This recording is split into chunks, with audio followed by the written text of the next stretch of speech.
अतिजोखमीच्या भागातील कामगाराची कुष्ठरोग तपासणी.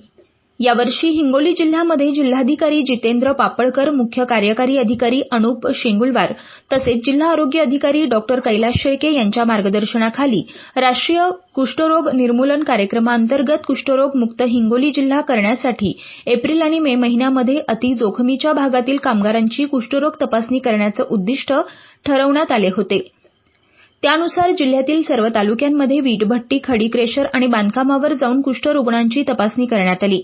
या मोहिमेत जिल्ह्यातील 87 वीटभट्टीमधील 1345 कामगारांची, 13 खडी क्रेशर केंद्रावरील 212 कामगारांची तसेच एका बांधकामावरील 27 कामगारांची तपासणी करण्यात आली. या तपासणीतील खडी क्रेशर केंद्रावरील तपासणीमध्ये एक कुष्ठरुग्ण आढळून आला असून त्याला बहुविध औषधोपचार सुरू करण्यात आलेत. या सर्वेक्षणासाठी जिल्ह्यातील सर्व आरोग्य कर्मचारी तसेच कुष्ठरोग कार्यालयावरील अवैद्यकीय पर्यवेक्षक मंचक पवार, चंद्रकांत पाटील, अवैद्यकीय सहाय्यक जाधव जटाळे तसेच पीएमडब्ल्यू जयश्री ठाकरे, श्रीमती नाझिया मुळे, संजय भोकरे, पथरोड कुष्ठरोग तंत्रज्ञ भालेराव यांनी मेहनत घेतली.